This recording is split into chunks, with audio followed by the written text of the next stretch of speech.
Hey, what's happening guys, Chris here, checking out another one of those rank 10 weapon variants in Battlefield 1. And in today's video, I'm going to be talking all about the Huot Automatic Optical for the support class, which was released in that spring update. So what does the optical variant bring to the table? Optics, believe it or not.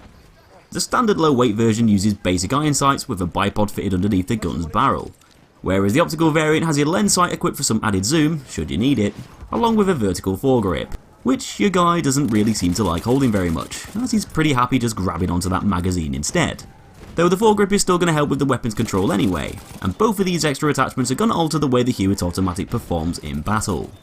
It's still the same weapon, so a lot of its stats are going to be very similar to the low weight variants, though they're both going to seem slightly different to use, and are both going to behave either better or worse than each other in certain scenarios. I'll be running over exactly how they're both different and which situations they're best suited for in just a short while. But if you want to unlock the optical variant and use it as your very own, then you're going to have to complete a couple of challenges first. One of the tasks requires you to get 300 kills with the Huot Automatic Low Weight, so you'll need to be at support rank 10 or higher to unlock the low weight variant and then rack up the kills with it in multiplayer matches. Pretty simple, pretty straightforward. To complete the second task, you're going to have to get 25 kills with limpet charges. This one might seem a little bit trickier to get, as the limpet charges often have to be in the right place at the right time to get the kill. Or you know, the enemy just has to be in the wrong place at the wrong time, depending on how you want to look at it. Some of the best ways to get limpet charge kills is just to use them on buildings with people inside. If you know there's someone camping behind that wall or using a window ledge to shoot from, then just use the element of surprise and chuck a limpet charge onto that wall, get the hell out of there and watch the wall disappear, blowing your enemy up in the process.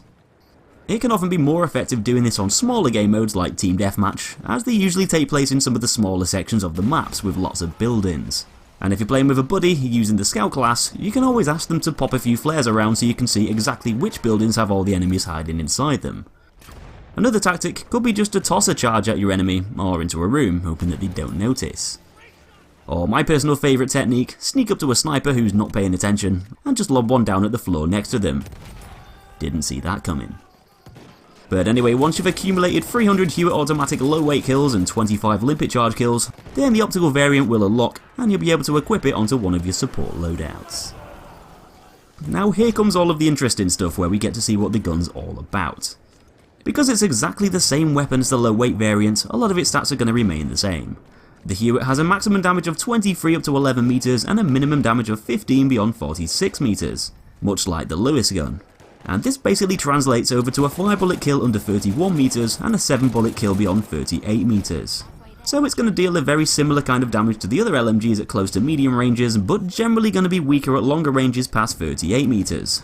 Meaning the Huot Automatic deals one of the lowest amounts of damage overall for the support class. When combined with a sluggish fire rate of 475 RPM, this gives it one of the slowest times to kill at pretty much all ranges. And although some of the other weapons like the Benemacy fire a bit slower, because they deal more damage at range, they can often kill in one less bullet, making them more effective at further distances. The Huot's also not a brilliant weapon for CQC either, and to put things into perspective, at closer ranges, the Browning rifle fires at 600 RPM, which is 26% quicker, yet it kills in the same amount of bullets up close. Most of the weapons in the game are going to be able to outgun the Huot. The optical variant doesn't alter any of these figures, and so it's still not going to be the most reliable weapon for rushing up to objectives and laying waste. One of the biggest factors why anyone would want to pick the Huot Automatic over the other guns is most likely down to its high accuracy and low recoil pattern. The optical variant actually improves this slightly, as it's got a vertical kick of 0.28 and a horizontal figure of 0.07. A 13% increase in accuracy over the low weight variant, which now makes it the most accurate LMG variation in the game. So although you might not be able to rapidly dispatch of your enemies, the fact that you can stay on target better should allow you to land more shots, which could ultimately mean killing faster, with less of your bullets straying off target.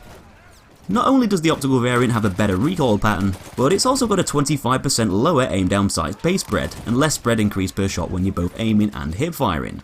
And these figures are all going to add up, improving the gun's accuracy even further, making it a little bit more suitable for aggressive playstyles at mid-ranges. It's not exactly going to tear enemies apart like a hot knife through butter, but the optical variant is still going to perform a bit better when you're aiming and firing, with that optical sight and grip attached. The low weight variant, however, would probably be a much better weapon for defensive playstyles with that bipod, further increasing the gun's accuracy when you're planted down instead. with the low weight variant also having a lower first shot spread multiplier, and with it being able to recover a lot quicker from recoil after shooting, this means that it's a much better variant for tapping and burst firing, which is often going to be handy for engaging targets at further distances, to keep that vertical kick down. The optical variant doesn't do this quite as well, and a lot of the time it's generally more effective to just hold down the trigger and fire in long streams, especially with it having that lower spread.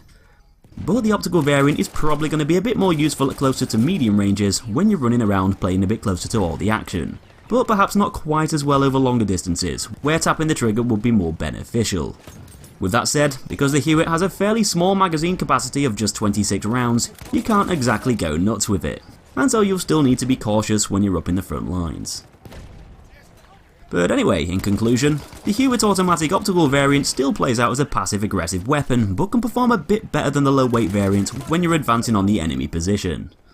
It's got one of the lowest damage figures and fire rates out of all of the support weapons, so it's not exactly super effective in one-on-one gunfights. Though with its recoil being so small and with its spread being improved from the low weight variant, it's generally going to seem more manageable to use when aiming the weapon and opening fire. These slight advantages give the Huot more of an edge at closer to medium ranges, as you'll be able to stay on target and gun down the other players a bit easier with that improved precision. Though you'll still need to be careful not to overestimate what it can actually do in a fight, as although it's a bit more suitable for closer battles, it's still by no means a run and gun weapon. With the Huot holding 26 bullets at a time, it's not going to keep you going through the thick of the action very long, and you'll still need to frequently rely on cover to swap over magazines. But it's still going to be a better alternative to the low weight variant for pushing forwards, and an ideal pick for anyone who wants the best accuracy that the support class can offer.